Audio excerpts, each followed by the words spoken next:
자, 이제 3교시 시작할까요? 내 친구들 이름을 더 불러볼게요.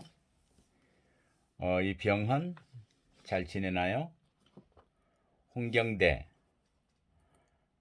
이지우, 그러니까 2학년생들이죠.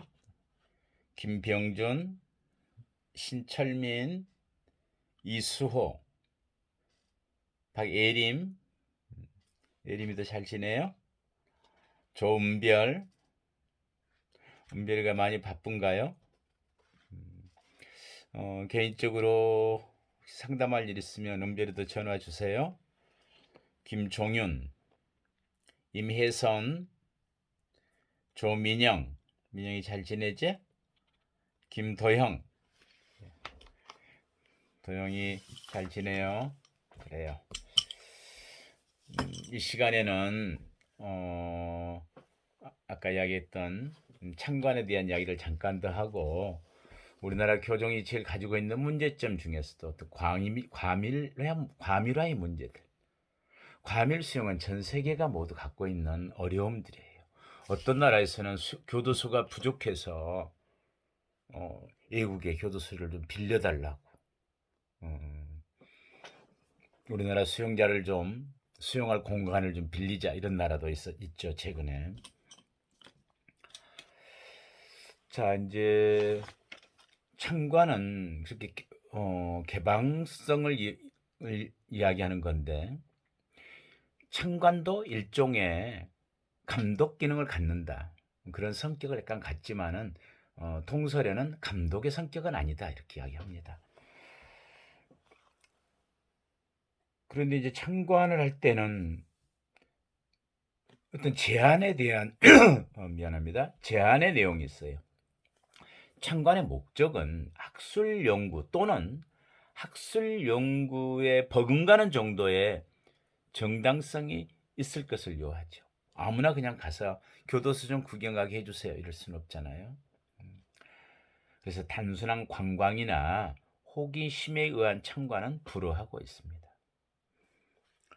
그리고 대상에 따른 제한을 하고 있는 미결 수용자 창관 안 되죠. 왜일까요? 그렇죠.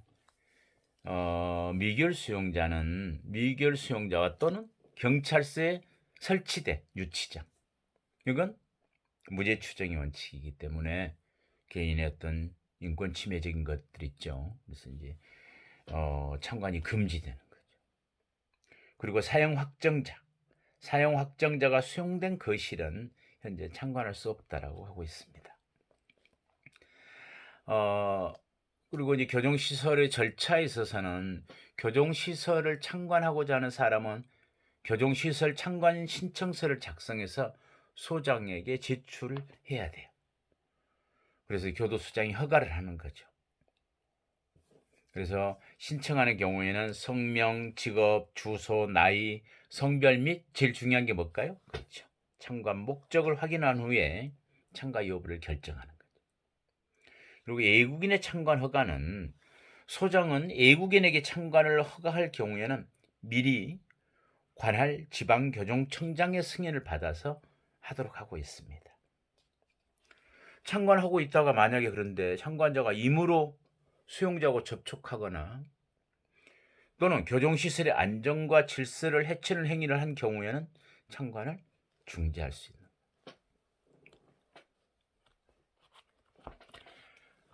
자, 이제 늘 민영교도소 이야기할 때는 다른 여러 가지 목적이 있지만 무엇보다도 과밀 해소 원인으로 시작을 민영화가 했기 때문에 과밀 수용과 이야기를 많이 해요. 근데 과밀 수용을 하게 되면 어떤 문제가 있을까요? 그렇죠. 교도관의 업무가 일단 가중되니까 교도관의 사기가 저하될 수 있다. 그리고 당연히 교정교화의 효과도 악영향을 미치겠죠. 안에서 숫자가 많으면 수용자끼리 싸움을 한다랄지, 또 숫자가 많기 때문에 그 교정교화 프로그램을 참여하는 숫자도 작고 나머지는 참여시킬 수 없는 문제들, 여러 가지 문제들이 생기고, 우리가 오늘날 현대 교정에서는 개별처우를 목표로 하고 있는데 집단처우를 할 수밖에 없겠죠. 이러한 여러 가지 악영향들이, 우리나라는 정말 대표적으로 과밀 수용하는 나라예요. 과다 과밀이죠. 평균 20년간 평균 수용 인원이 5만 명대를 계속 유지하니까요. 가장 많을 때는 언제였냐면 IMF 당시에 연평균 수용 인원, 일일 평균 수용 인원이 6,800명을 넘어갔어요. 아주 많은 날은 정말 7만 명을 넘어갔어요. 그때는 생계형 범죄자들이 굉장히 많았었거든요. 그 이후로 많이 좀 줄었었어요. 줄었던 제일 큰 이유는 정문 정책의 성공 같아요. 정문 정책은 뭐였냐면 교도소에 들어오는 숫자가 줄어든 게 불구속 원칙을 좀 강조했다랄지 이런 부분들이었고요. 근데 가석방의 후문 정책 같은 건 늘 폭넓게 좀 우리나라는 열지 못하는 것 같아요. 잔영기도 너무 작고 허가하는 폭도 너무 적고, 우리나라는 가석방 평균 허가율보다는 아무튼 평균 출소율 이래야 되겠네요. 100명이 출소하면은 형기 만기를 채운다. 형 종료자가 약 70% 되고요. 약 30% 정도가 가석방 혜택을 받죠. 가석방에 단기 수용자들이 못 나가는 경우도 있고, 가석방이 제외되는 사범들이 몇 가지가 있죠. 조직, 마약, 영리약, 치유인 등. 요 등에는 그때그때 또 시기에 따라서 이러한 범죄자는 가석방이 제외됩니다라고 하는 것은 방금 이야기했던 세 가지예요. 그런데 어느 경우에는 공무원 범죄가 좀 있다 그러면 공무원들 안 나간다, 일시적으로 못 내보낸다, 이런 것도 있었고요. 최근에는 제자는 아님에도 불구하고 가석방이 2010년부터 2010년 8월 15일 이후부터 지금까지 성폭력 사범에 대한 가석방이 불어되고 있는 것들, 이런 부분들 때문에 후문 정책이 그렇게 폭넓진 않아요. 최근에 뭐 보호관찰부 가석방 이걸 강화하면서도 가석방은 폭넓게 되지 않는데 전부 전자발찌를 일괄적으로 채운다랄지 하는 문제 때문에 어쩌면 가석방도 안 나가겠다는 그런 문제까지도 생겨요. 짧은 기간 가석방을 나가는데 전자발찌를 차고 나가면 오히려 사회 적응이 곤란하다. 전자발찌를 찾던 사람, 이런 말을 듣고 싶지 않은 거죠. 전자발찌를 차고 부모를 찾아갈 수도 없고, 전자발찌를 차고 고향을 간다, 전자발찌를 차고 취업을 했다, 숨기고 했는데 나중에는 전자발찌 차고 있는 모습이 드러나면 늘 어떤 문제가 생기면 그 친구를 의심하게 되고 결국은 거기에서 적응을 못하게 되고 나오게 되는 그런 문제점들도 있죠. 아무튼 우리나라는 굉장히 과다 과밀 그런 현상을 보이고 있다.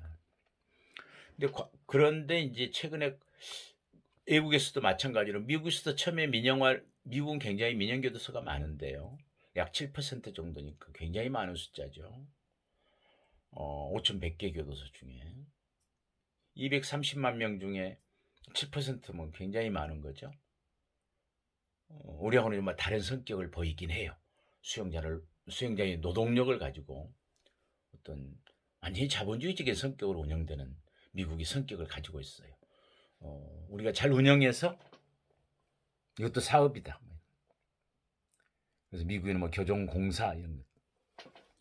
우리나라가 민영교도소를 설치하겠다고 공청회 열렸을 때 처음에 미국에서는 모르고 우리나라도 왔었어요. 우리가 운영을 해본 경험이 많기 때문에 우리에게 달라 뭐 이랬었는데 와서 살펴보니까 한국은 영리적인 게 전혀 안 되거든요. 수용자의 노동력을 활용해서 돈을 벌 수 있는 그런 것을 우리나라는 채택하지 않습니다. 아무튼 그래서 늘 과밀 현상을 이야기할 때는 민영교도소, 비용의 문제도 있고, 또 지금도 그렇잖아요. 교도소 하나를 설치하겠다, 짓겠다 이러면 너무 지역 주민의 저항이 심한 거예요. 이랬을 때 민간인이 한다면 조금 더 그런 갈등 관계를 잘 풀어낼 수 있는 부분도 사실 있거든요. 교정시설을 민영화하는 배경은 뭐가 있을까요? 우리나라의 경우에는 당연히 이제 기독교 재단에서 아가페라고 하는 기독교 재단에서 기독교 연합이죠. 우리나라 그 시작할 때는 명성교회에서 주도를 했었어요. 근데 비영리로 하고 있는데 외국에서는 영리를 목적으로 하는 개인 또는 단체가 국가로부터 교도소동의 설치 운영에 관한 업무의 전부 또는 일부를 위탁받아서 운영하는 방식으로 운영하죠. 물론 국가로부터의 일정 금액의 운영 경비를 지원받아서 보통은 50%, 70% 이렇게 지원을 받아서 하는데 그 나머지는 자기들이 노동력을 수용자의 노동력을 활용해서 돈을 버는 거죠. 근데 우리나라는 영리를 목적으로 할 수 없기 때문에 국가에서 거의 전액이죠. 90%를 지불해요. 처음에 민영교도소를 만든다고 했을 때 약 300명 정도를 수용할게요 그랬을 때 당시 2010년경에 500억 정도가 필요하겠다. 그걸 시설을 짓고 부지를 매입하고 시설을 짓고 설치하고 라고 했는데 굉장히 어렵게 문을 열긴 했어요. 그 돈을 다 갖고 있지 못하고 시작을 했는데 국가에서 많이 좀 운영 경비도 좀 지원해주고 했죠. 근데 운영 경비를 어떻게 받을까요, 우리나라는? 90%를 준다. 이 말은 뭐냐면은 이렇게 계산을 해요. 제가 방금 계산을 해봤거든요. 제일 밑에 보면 제가 계산을 해봤는데 1인당 연간 수용 경비가 2,876만 원이에요. 자, 그런데 처음에는 300명으로 시작했는데 지금 400명. 그러면은 2,876만 원 곱하기 인원수 400명. 그런데 국가가 90%를 지원한다. 그러면 0.9를 곱하면 되겠죠. 10분의 9. 그랬더니 지금은 처음에는 시작할 때는 예전에는 1인당 연간 수용 경비도 이렇게 많지 않고 2천만 원대였고요. 당시 개소할 때는 2012년에 그리고 300명이었고 그래서 제가 53억 4억 이쯤 줬던 것 같아요. 미안합니다. 근데 지금은 거의 뭐 3천만 원 가까이 온 1인당 경비 거기에 인원수가 또 100명 추가 그러다 보니까 오늘 계산해 보니까 이 계산은 정확할 거예요. 103억 5,360만 원을 국가가 지불하네. 그런데 이제 그러면 마음대로 쓰나요? 근데 그렇게 하지는 않아요. 큰 틀은 줘요. 그리고 우리 그 법무부에서 감독관이 파견돼 있어요. 인권 침해가 없는지 적법하게 운영되는지 그리고 무엇보다도 운영 경비를 사용을 잘 하는지 이런 부분 전체를 살피죠. 그래서 80에서 85% 정도 최소한 80% 이상 정도는 전체 주는 경비의 그 비용은 인건비를 사용하도록 민영교도소 직원들의 임금이죠. 그렇게 운영하고 있습니다. 민영교도소가 등장하는 어떤 이론적 기초는 뭘까요? 이건 근대 자유주의적으로 오면서 국가 기능이었던 축소의 부분들. 자, 그런데 등장 배경은 이론적 기초는 그렇고 교정 수요가 증대한 거예요. 교정 수요가 증대한다는 것은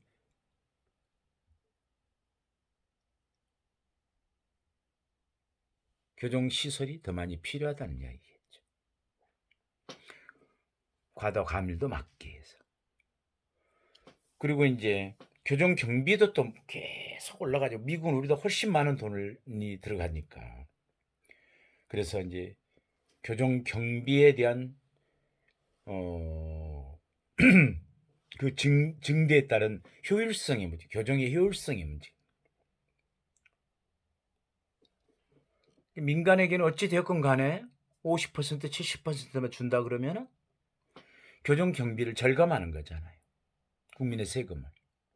우리나라도 어찌 되었건 10%는 절감했잖아요.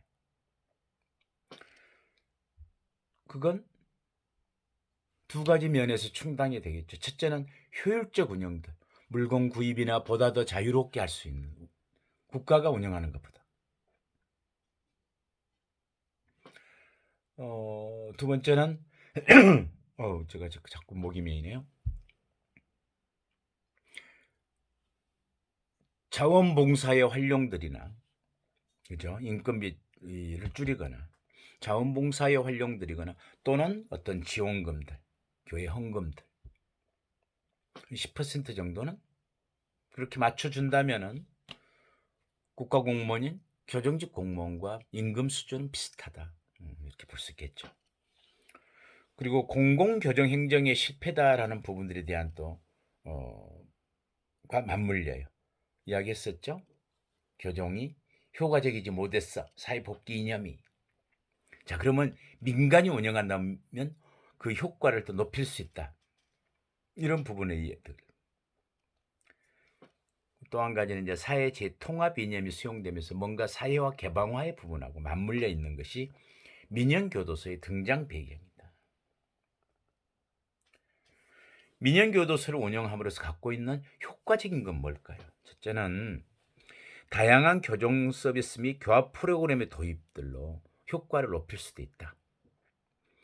우리나라가 모델로 삼았던 휴마이타 교도소 브라질, 거기는 천주교에서 운영했었어요.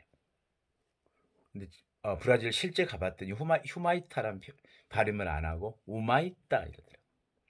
근데 브라질에는 우리가 모델로 삼았던 교도소가 없어졌어요. 굉장히 가족 관계 회복 프로그램을 많이 썼고 처우에 있어서 허용적이었는데 어느 정도였냐면은 약간의 술도 허용하고 담배는 지금도 다 많이 허용하는 교도소가 있어요, 브라질은. 그러다 보니까 조직폭력배나 마약 사범 같은 애들이 그 교도소로 몰려들기 시작한 거예요. 정말 브레이크 없는 벤처란 말이에요. 뭔가 제어 장치가 약하다 보니까 내부적으로 문제가 있고 결국 그러다가 이제 경찰들하고 총격전 안에서의 폭력성 때문에 방화가 불이 나고 총격전으로 많은 숫자가 죽고 이래서 브라질을 실제로 갔었어요. 우리나라 민영교도소 개소전에 실무 책임자였거든요. 갔더니 상파울로 근처에 있어야 될 휴마이타 교도소를 모르는 거예요. 일반인도 모르고. 보니까 거기서 한 800km 떨어진 곳에 이따우마라고 하는 교도소를 만들었는데 지금도 신부님이 아주 소수 인원으로 운영을 한대요. 그럼에도 불구하고 브라질도 민영교도소를 운영해 봤었기 때문에 그 효과가 굉장히 좋았어요. 초창기에. 그래서 아파크라고 하더라고요. APAC라고 하는 약자로 아파크 프로그램을 사용하면 50에서 55% 정도를 국가에서 지원금을 주는 식으로 민영교도소를 운영하고 있는 걸 봤습니다. 그래서 이제 민간의 경영 기법을 또 도입한다면은 운영의 효율성을 증대할 수도 있겠다. 또한 행정의 어떤 유연성 확보로 과감한 개혁적 기법을 도입할 수 있겠다. 우리도 지금 아가페 재단, 소위 소망교도소라고 하는 민영교도소, 민간교도소가 그런 교합 프로그램에 있어서 국가에서 정부가 운영하는 교도소와의 차별성 때문에 오히려 더 지금은 재범률이 현재까지는 더 낮아요. 멘토 멘티 같은 역할을 하는 거예요. 자원봉사자들이 소위 많은 숫자의 신앙을 가진 분들이 영향을 미치는 것 같아요. 그런 건 굉장히 효과적이죠. 성공적이라고 저는 생각해요. 물론 다른 교도소, 다른 종교, 제가 그걸 우리나라의 민영교도소를 설치하려고 했을 때 원불교에서도 이야기가 왔었고요. 천주교도 검토를 한 적이 있었는데 굉장히 많은 비용과 여러 가지 것들 때문에 시작을 못했었죠. 저는 다 문을 열었으면 좋겠다고 생각했거든요. 근데 현재까지도 안 하고 있어요. 아무튼 좋은 점은 비용 절감, 그리고 교정시설 신설 시에 지역사회와 갈등 문제를 감수하거나 좀 회피할 수 있겠다, 이런 효과가 있는 것 같아요. 근데 민영교도소를 설치할 때 제일 먼저 생각되는 문제들이 정말 국가 형벌권을 위임해도 되나요? 근데 이 부분은 어떻게 되냐면 형집행법을 준용하도록 해서 민간이 운영하지만 형집행법을 준용하기 때문에 똑같이 받아들여서 운영하니까 형벌권의 위임이라고 할 수는 없는 거죠. 민간인에게 위임했다고 할 수는 없죠. 그래서 그런 문제는 문제가 안 됐던 것 같아요. 그런데 단지 이제 우리가 감독하고 있는 것은 노동력 착취하면 안 되잖아요. 노동력 착취의 문제랄지. 또 하나 이제 쟁점이 될 수 있는 것은 우리나라에서는 별 문제는 현재 없어요. 그런데 교정민영화에 대한 시민들의 태도는 어떨지, 이런 부분들이 있고요. 또 만약에 우리가 이제 감독관을 내보는 이유가 민영교도소의 직원들의 노동쟁의가 있다랄지도 안 되잖아요. 또 제일 중요한 건 수용자의 인권 침해 부분들, 이런 부분들을 많이 그런 부분들 때문에 감독관을 보내고 있습니다. 아무튼 우리나라 민영교도소는 두 가지를 생각하면 될 것 같아요. 첫 번째, 비용의 절감 효과. 그래도 10% 절감했다 그랬죠. 두 번째는 국가가 운영하는 교도소와 민간이 운영하는 교도소, 민간이 운영했을 때는 보다 더 유연성이 있고 다양한 기법을 활용할 수 있다 그랬잖아요. 그랬을 때 두 개의 효율성, 효과성을 경쟁을 시켜서 보다 질 좋은 교정 서비스를 만들어내고 제공할 수 있는 경쟁을 통해서, 이런 부분들이 우리나라 민영교도소의 설치 근거이고 현재로서는 제 판단에 대단히 좀 성공적이지 않은가, 이런 생각을 합니다. 또 오늘 설명이 부족한 부분들은 틈틈이 민영교도소 이야기와 교도소에 대한 감독, 공개, 이런 부분들은 뒤에 수용자 교정사회의 문화, 교정사회의 성격을 설명하면서 조금 더 부연 설명을 해 나가겠습니다. 여러분들에게 오늘은 리포트를 하나를 요구하는데요. 리포트를 내주는데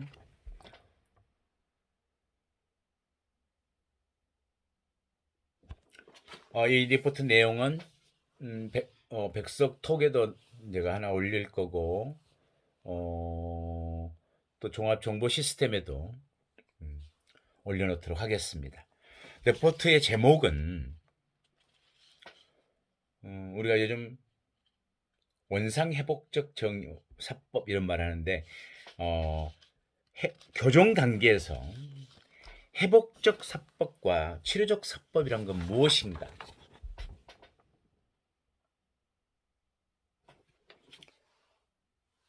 예습하는 생각으로 이번에 이 레포트를 써보세요. 원상회복적 사법이란 것의 의의가 뭔지, 치료적 사법이라고 하는 것은 의의가 뭔지, 이것은 교정에서 어떻게 적용되고 있는지, 또는 찾아보면 어떤 프로그램이 있는지, 많은 양을 필요치 않아요. 여러분들이 개념을 알고 공부했으면 좋겠어요. 사전에 좀 일일이 여러분들에게 원상회복적 사법, 치료적 사법을 이야기하면 그 자체가 한 학기가 다 가잖아요. 그래서 연습을 좀 해서 개념을 알고 있으면 그냥 쉽게 제가 좀 더 설득력 있게 여러분들이 수업을 할 수 있을 것 같아요. 그래서 교정 단계에서의 회복적 사법과 치료적 사법이란 무엇인가? 중요한 건 그 의의와 교정에서 적용하고 있는 프로그램이 있는가를 한번 찾아보는 거예요. 아시겠어요? 어려울까요? 한번 공부해 보세요. 양은 A4지가 2, 3매 정도면 충분하다고 생각해요. 왜냐하면 전체를 많은 걸 다 찾지 말고 그 의의와 뭐 의의를 찾다 보면 왜 그렇게 등장하게 됐는지, 그동안에 교정들이 효과가 없었다랄지, 또는 보다 더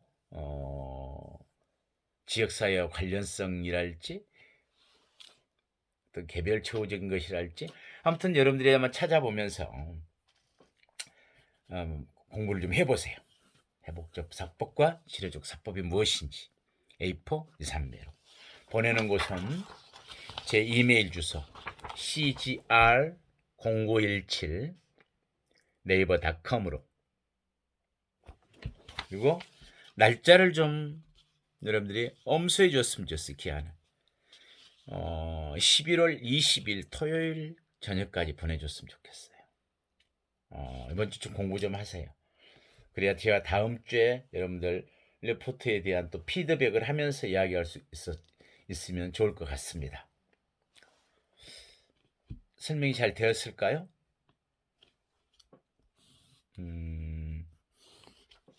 어려움이 있거나 질문사항이 있으면 백석톡에 올려주거나 개인적으로 전화도 괜찮아요.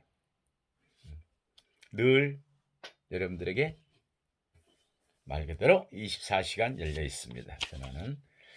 그래서 이번 리포트는 쉽지 않겠지만 자료를 한번 다 잘 찾아본다.